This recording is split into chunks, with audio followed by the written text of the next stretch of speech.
మొదటగా మమ్మల్ని ఆహ్వానించి ఈ సెమినార్లో పాల్గొనే అవకాశం కల్పించిన మీకు ప్రత్యేక కృతజ్ఞతలు.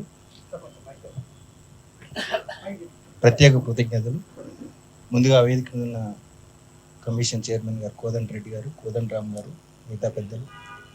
నేను రైతులు రాజ్యాంగంలో టాపిక్ వెళ్ళదలుచుకోలేదు, ఎందుకంటే ఇక్కడ భూమికి సంబంధించి రైతులకు సంబంధించి లాకు సంబంధించి సునీల్ గారికి తెలిసిన విషయాలు బహుశా ఇక్కడ సరే పెద్దవాళ్ళు సీనియర్స్ తర్వాత నెక్స్ట్ 1-2 ప్లేస్లలో సునీల్ గారు ఉంటారు.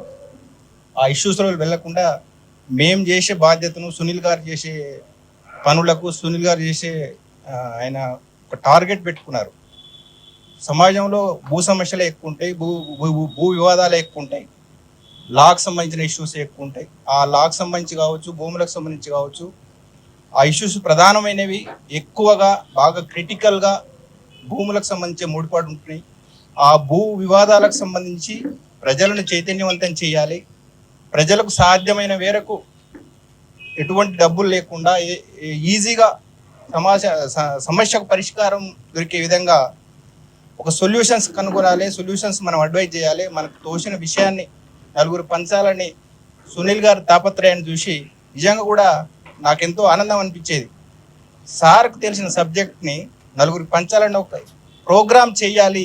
ఇది యూట్యూబ్లో కావచ్చు, సోషల్ మీడియాలో కావచ్చు, టీవీ ఛానళ్ళలో కావచ్చు, తను పంచాలనే తాపత్రయాన్ని చూసి నిజంగా నేను ఒక ఇష్యూని ఎవరైనా జ్ఞానం తెలిసిన విషయాన్ని ఫ్రీగా కావచ్చు, ఉచితంగా శ్రమ కూర్చి ఆయన చెప్పాలని చేసే ప్రయత్నాన్ని నిజంగా ఎంతో నాకు ఆనందం కల్పించింది.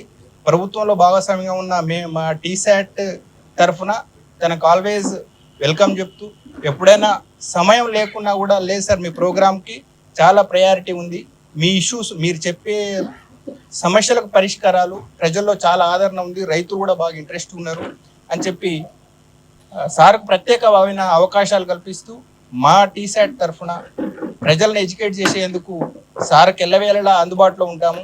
భవిష్యత్తులో కూడా ఎటువంటి ప్రోగ్రామ్స్ చేయాలన్నా మా వేదికను ఉపయోగించుకోవచ్చు. ఒకప్పుడు సునీల్ గారు వ్యక్తిగా పనిచేస్తూ సమస్యల పరిష్కారం, రైతు సమస్యల పరిష్కారం కావచ్చు, భూ సమస్యల పరిష్కారం కోసం పనిచేస్తున్నారు. ఇప్పుడు సార్కి ప్రభుత్వ పరంగా కావచ్చు, ఒక ఆర్గనైజేషన్ కావచ్చు, అవన్నీ తోడైనాయి.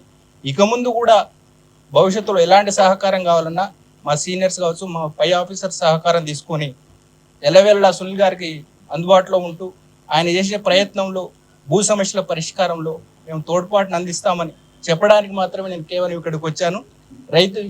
రైతులు రాజ్యాంగం అనే టాపిక్ అందులో నాకు తెలిసి తెలియకపోయినా నేను ఇందులో పాల్పంచుకోవాలని అనుకోలేదు. కేవలం సునీల్ గారు చేసే ఒక యుద్ధం లాంటి ఒక ప్రయత్నము, ఒక సాహసము, ఆయనకు ఎల్లవేళలా మేము అందుబాటులో ఉంటామని చెప్పడానికి ఇక్కడికి వచ్చాను. Thank you sir.